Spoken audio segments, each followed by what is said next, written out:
foundation, establishment, of mindfulness consisting in contemplation of the body as a body, CD 290, is said, Paþis I 177. 169, b. The same method of explanation applies also in the case of short breaths. But there is this difference. While in the former case a long in-breath reckoned as an extent is said, here a short in-breath reckoned as a little duration, Paþis I 182, is given. So it must be construed as short as far as the phrase that is why development of the foundation, establishment, of mindfulness consisting in contemplation of the body as a body is said, Paþis I 183. 170. So it should be understood that it is when this bhikkhu knows in-breaths and out-breaths in these 9 ways as a long extent and as a little duration that breathing in long, he knows I breathe in long, breathing out short, he knows I breathe out short is said of him. And when he knows thus, the long kind and the short as well, the in-breath and the out-breath too, such then are they. 4 kinds that happen at the bhikkhu's nose tip here. 171, c. He trains thus, I shall breathe in. I shall breathe out experiencing the whole body, he trains thus, I shall breathe in making known, making plain, the beginning, middle and end 48 of the entire in-breath body. I shall breathe out making known, making plain, the beginning, middle and end of the entire out-breath body, thus he trains. Making them known, making them plain, in this way he both breathes in and breathes out with consciousness associated with knowledge. That is why it is said, he trains thus, I shall breathe in, shall breathe out. 172 to 1 bhikkhu the beginning of the in-breath body or the out-breath body, distributed in particles, that is to say, regarded as successive arisings, see note 45, is plain, but not the middle or the end. He is only able to discern the beginning and has difficulty with the middle and the end. To another the middle is plain, not the beginning or the end, he is only able to discern the middle and has difficulty with the beginning and the end. To another the end is plain, not the beginning or the middle, he is only able to discern the end 274 and has difficulty with the beginning and the middle. To yet another all stages are plain, he is able to discern them all and has no difficulty with any of them. Pointing out that one should be like the last mentioned bhikkhu, he said, he trains thus, I shall breathe in, shall breathe out experiencing the whole body. 173 Herein, he trains, he strives, he endeavors in this way. Or else the restraint here in one such as this is training in the higher virtue, his consciousness is training in the higher consciousness, and his understanding is training in the higher understanding, see Paþis I 184. So he trains in, repeats, develops, repeatedly practices, these 3 kinds of training, on that object, by means of that mindfulness, by means of that attention. This is how the meaning should be regarded here. 174 Herein, in the first part of the system, NOSIN 2, 49 he should only breathe in and breathe out and not do anything else at all, and it is only afterwards that he should apply himself to the arousing of knowledge, and so on.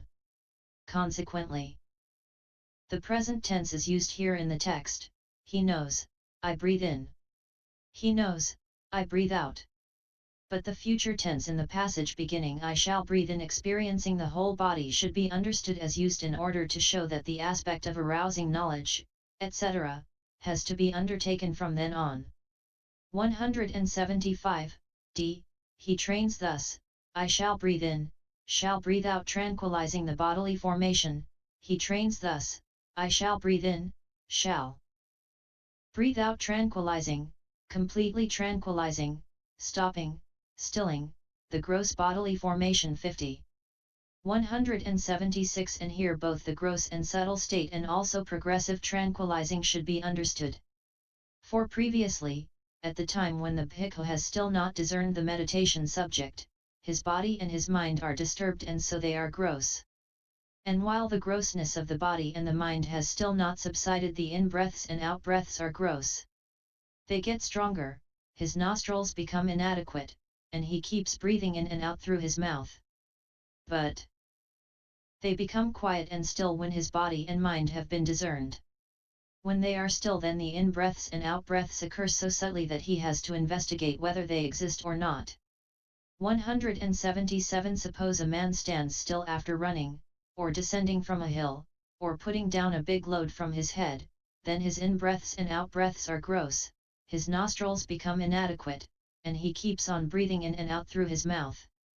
But when he has rid himself of his fatigue and has bathed and drunk 275 and put a wet cloth on his heart, and is lying in the cool shade, then his in-breaths and out-breaths eventually occur so subtly that he has to investigate whether they exist or not. So too, previously, at the time when the Bhikkhu has still not discerned, he has to investigate whether they exist or not. 178. Why is that? Because previously, at the time when he has still not discerned, there is no concern in him, no reaction, no attention, no reviewing, to the effect that I am progressively tranquilizing each grosser bodily formation. But when he has discerned, there is. So his bodily formation at the time when he has discerned is subtle in comparison with that at the time when he has not. Hence the ancients said, the mind and body are disturbed, and then in excess it occurs. But when the body is undisturbed, then it with subtlety occurs.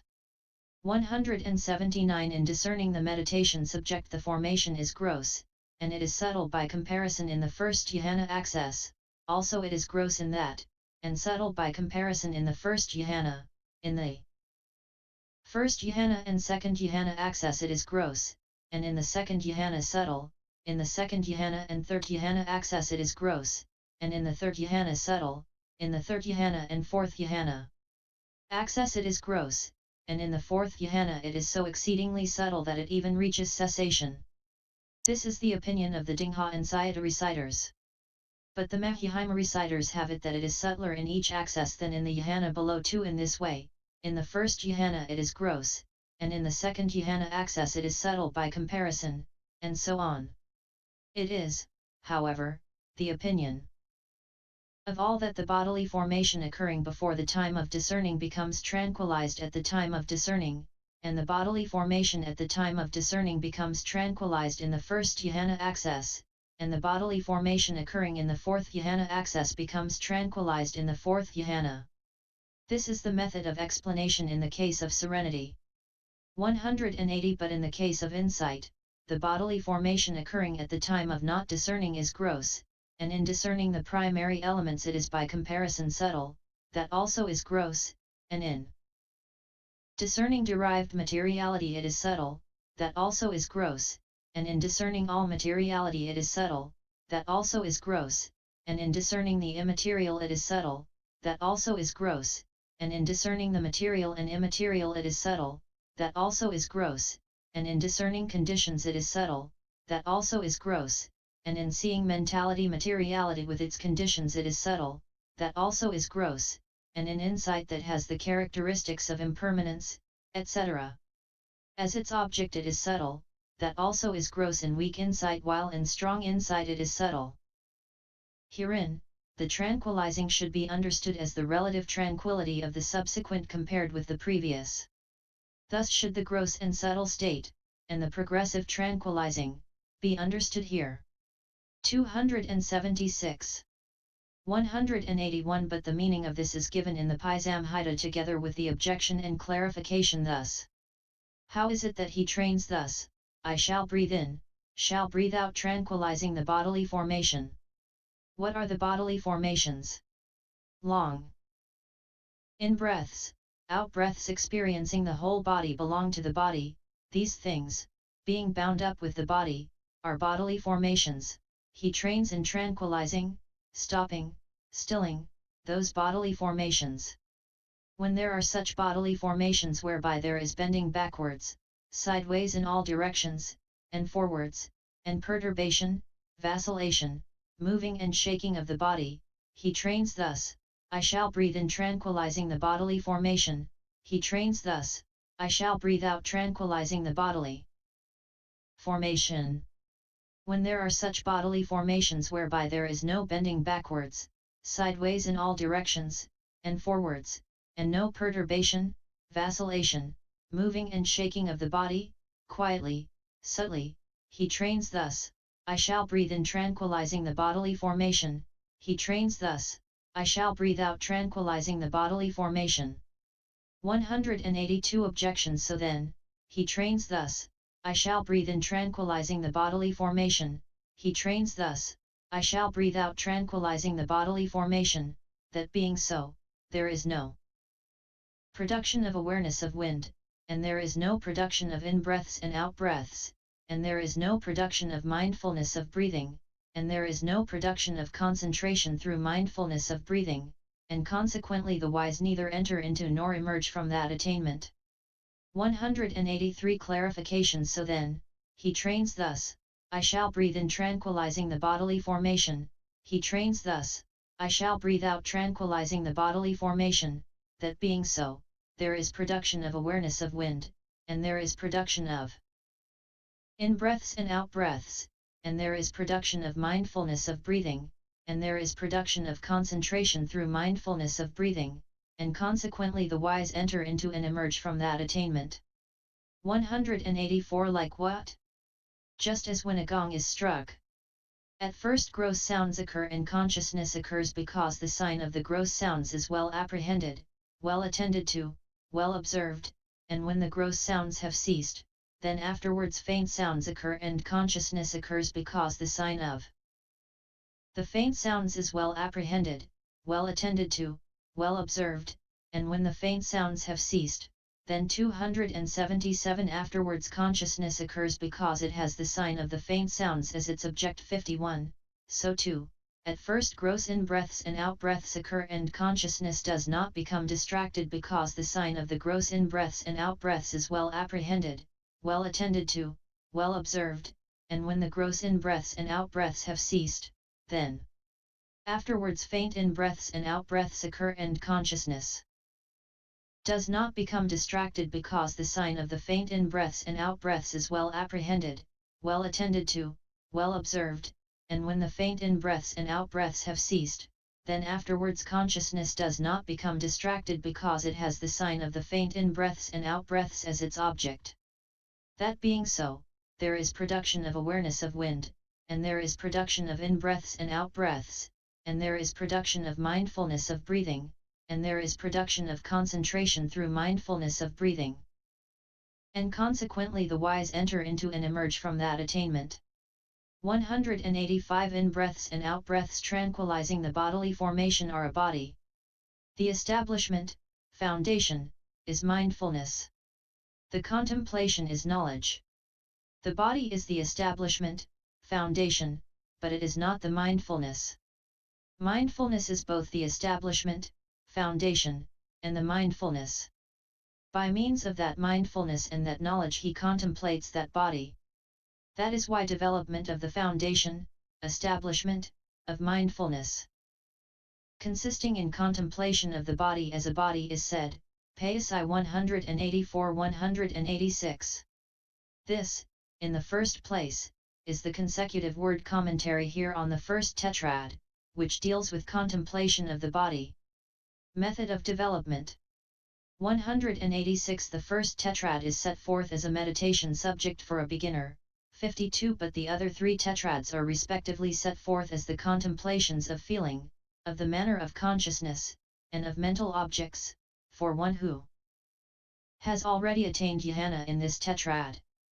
So if a clansman who is a beginner wants to develop this meditation subject, and through insight based on the fourth jhana produced in breathing, to reach arahantship together with the discriminations, he should first do all the work connected with the purification of virtue, etc., in the way already described, after which he should learn the meditation subject in 5 stages from a teacher of the kind already described. 187 Here are the 5 stages: learning, questioning, establishing, absorption, characteristic. Herein, learning is learning the meditation subject. Questioning is questioning about the meditation subject. Establishing is establishing the meditation subject. Absorption 278 is the absorption of the meditation subject. Characteristic is the characteristic of the meditation subject. What is meant is that it is the ascertaining of the meditation subject's individual essence. Thus, this meditation subject has such a characteristic. 188 Learning the meditation subject in the 5 stages. In this way, he neither tires himself nor worries the teacher. So in giving this meditation subject consisting in mindfulness of breathing attention, he can live either with the teacher or elsewhere in an abode of the kind already described, learning the meditation subject in the 5 stages, thus, getting a little expounded at a time and taking a long time over reciting it. He should sever the minor impediments. After finishing the work connected with the meal and getting rid of any dizziness due to the meal, he should seat himself comfortably. Then, making sure he is not confused about even a single word of what he has learned from the teacher, he should cheer his mind by recollecting the special qualities of the 3 jewels. 189 Here are the stages in giving attention to it. 1. Counting. 2. Connection. 3. Touching. 4. Fixing. 5. Observing. 6. Turning away. 7. Purification. And 8. Looking back on these. Herein, counting is just counting, connection is carrying on, touching is the place touched by the breaths, fixing is absorption, observing is insight, turning away is the path, purification is fruition, looking back on these is reviewing. 191. Herein, this clansman who is a beginner should first give attention to this meditation subject by counting. And when counting, he should not stop short of 5 or go beyond 10 or make any break in the series. By stopping short of 5 his thoughts get excited in the cramped space, like a herd of cattle shut in a cramped pen. By going beyond 10 his thoughts take the number rather than the breaths for their support. By making a break in the series he wonders if the meditation subject has reached completion or not. So he should do his counting without those faults. 191 When counting, he should at first do it slowly, that is, late as a grain measurer does. For a grain measurer, having filled his measure, says 1, and empties it, and then refilling it, he goes on saying 1 while removing any rubbish he may have noticed. And the same with 2, and so on. So, taking the in-breath or the out-breath, whichever appears most plainly, he should begin with 1, 279 and count up to 10, noting each as it occurs. 192 As he does his counting in this way, the in-breaths and out-breaths become evident to him as they enter in and issue out. Then he can leave off counting slowly, late, like a grain measurer, and he can count quickly, that is, early as a cowherd does. For a skilled cowherd takes pebbles in his pocket and goes to the cow pen in the morning, whip in hand, sitting on the bar of the